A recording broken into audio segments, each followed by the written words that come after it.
ಹಿರಿಯರು ಹೇಳಿರುವ ನಂಬಿಕೆಗಳು. ನಂಬಿದ್ರೆ ನಂಬಿ, ಬಿಟ್ಟರೆ ಬಿಡಿ. ಹಿರಿಯರನ್ನು ನಂಬಿ ಕೆಟ್ಟವರು ಯಾರೂ ಇಲ್ಲ.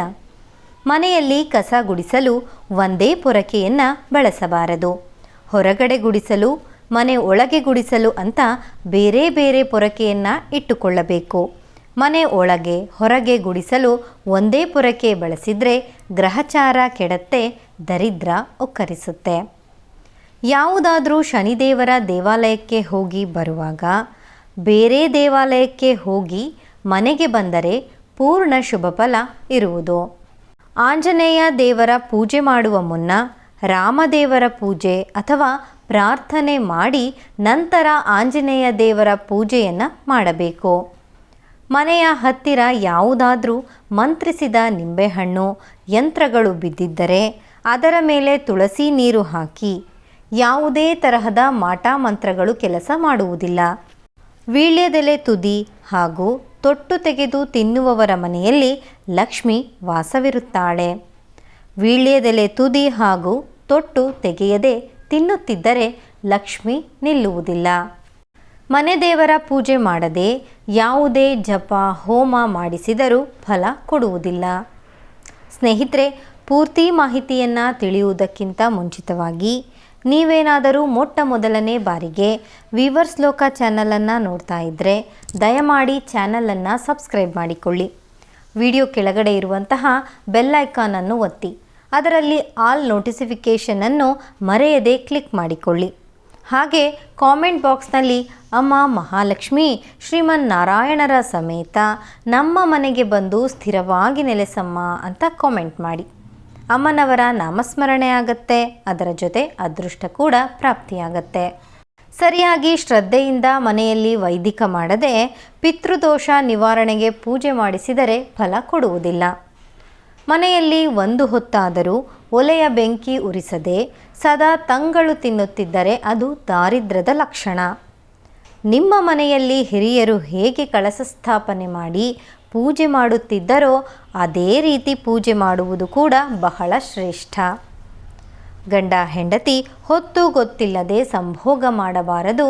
ಇದರಿಂದ ಮನೆಗೆ ದರಿದ್ರ ಕಾಡುತ್ತದೆ. ತಂದೆ ತಾಯಿಯನ್ನು ಸರಿಯಾಗಿ ನೋಡಿಕೊಳ್ಳದೆ ಪಿತೃಶಾಪ ನಿವಾರಣೆ ಶಾಂತಿ ಮಾಡಿಸಿದರೆ ಪ್ರಯೋಜನವಿಲ್ಲ. ಆಡಂಬರದಿಂದ ತೋರಿಕೆಗೆ ಮಾಡಿದ ಯಾವುದೇ ಪೂಜೆ ಶಾಂತಿ ಫಲ ಕೊಡುವುದಿಲ್ಲ.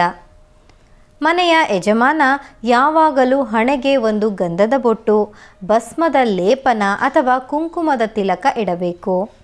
ದಿನಕ್ಕೊಮ್ಮೆಯಾದರೂ ಮನೆಯ ದೇವರ ಪಟಕ್ಕೆ ನಮಸ್ಕಾರ ಮಾಡಬೇಕು.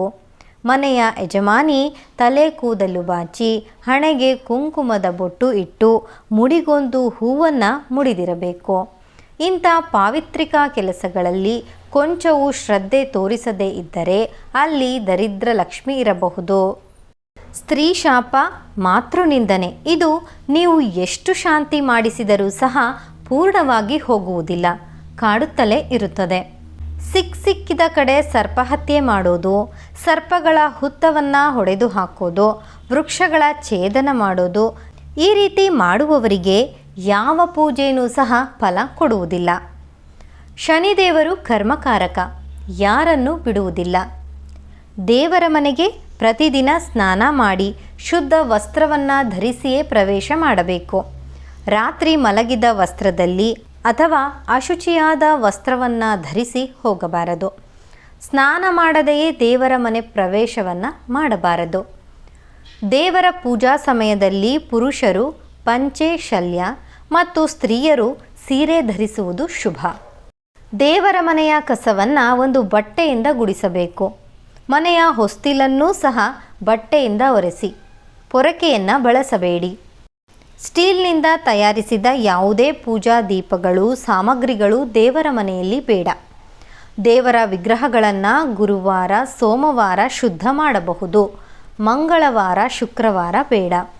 ಸ್ನೇಹಿತರೆ, ಈ ಮಾಹಿತಿ ನಿಮಗೆ ಇಷ್ಟವಾದರೆ ದಯವಿಟ್ಟು ಲೈಕ್ ಮಾಡೋದನ್ನು ಮರಿಬೇಡಿ.